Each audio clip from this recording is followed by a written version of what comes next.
There are 5 things that only Allah subhanahu wa ta'ala knows, and no one has that knowledge. In Surah Al-Luqman, ayah number 34, Allah subhanahu wa ta'ala says, أعوذ بالله من الشيطان الرجيم بسم الله الرحمن الرحيم إن الله عنده علم الساعة وينزل الغيث ويعلم ما في الأرحام وما تدري نفس ماذا تكسب غدا وما تدري نفس بأي أرض تموت إن الله عليم خبير. In this verse, Allah subhanahu wa ta'ala says that indeed the knowledge of the hour is with Allah. He sends down the rain and He knows what is in the wombs. No soul knows what it will earn tomorrow, and no soul knows in what land it will die. Indeed, Allah subhanahu wa ta'ala is all knowing, all aware. In this ayah, Allah subhanahu wa ta'ala mentions that He holds the knowledge of 5 things. No one besides Allah subhanahu wa ta'ala has this knowledge, and if anyone claims to have so, that would be classified as shirk. Number 1 is the Yawmul Qiyamah, the Day of Judgment. The precise moment, the time, the date, the year in which the Day of Judgment will occur, this knowledge is only held by Allah subhanahu wa ta'ala, and no one knows. The second thing Allah subhanahu wa ta'ala, He says, He sends down the rain. وَيَعْلَمُ مَا فِي الْأَرْحَامِ, and He knows what is in the wombs of the mother, of a woman. Now He sends down the rain. When and how much rain is to be sent by Allah subhanahu wa ta'ala, this knowledge is only held by Allah subhanahu wa ta'ala. Here, a question may arise, but because of the forecast that today we have on news channels and websites, that people tell us the when it will rain, where it will rain, what would the weather be like, etc. It needs to be understood that even though the forecast, they give us a percentage of their guess, at the end of the day, it is guess. How many times do we look that it says that it will rain today, and at that day it does not rain? So that is not precise knowledge. Someone making a guess is very different. And someone, even though that guess may be correct, the precise amount of rain, how many millimeters of rain it would be, how long it will last for, this no one knows. So because there's many flaws to this knowledge, it's not classified as the same as the knowledge which is held by Allah subhanahu wa ta'ala.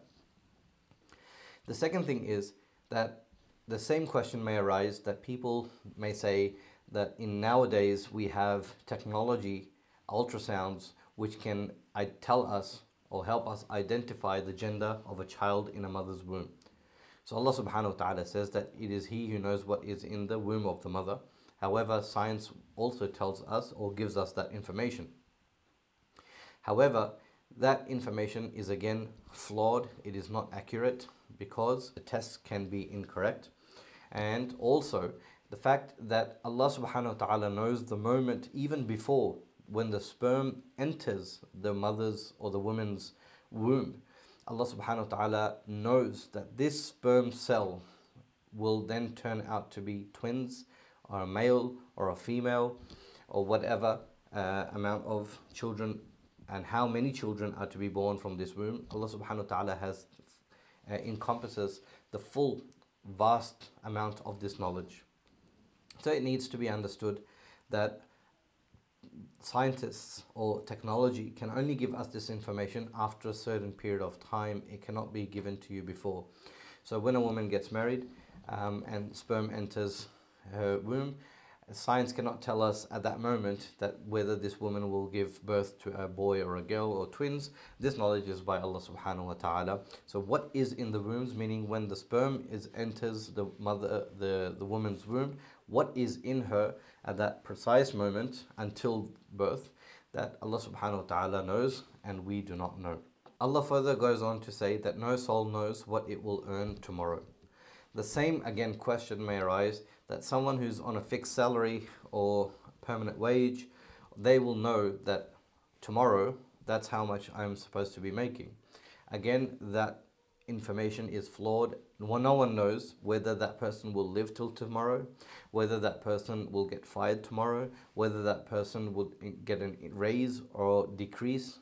or the company goes bankrupt. There are so many other variants into this information that is unknown to a person. And also, tomorrow can also mean that from now onwards. So what you will earn next year, the year after, as again Allah subhanahu wa ta'ala is complete in His knowledge, as mentioned at the end of this ayah, which we will cover. Then after that Allah subhanahu wa ta'ala says, وَمَا تَدْرِي نَفْسٌ بِأَيِّ أَرْضٍ تَمُوتُ, and no soul knows that where this person will die.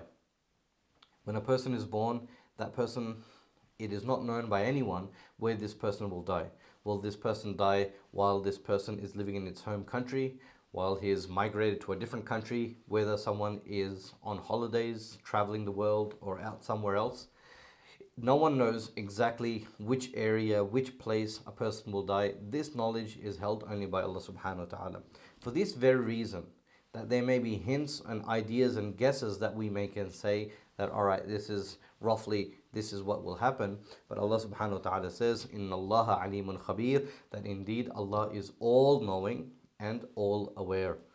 So we may be knowing something or a portion of something, but it is not complete knowledge. The knowledge that is held by Allah subhanahu wa ta'ala, it is complete, and that is why Allah subhanahu wa ta'ala at the end of the ayah, He ends with the verse by saying that Allah is all knowing. Even though you think you may know something, it's not complete, and the knowledge that is held with Allah subhanahu wa ta'ala, it is complete, it is absolute.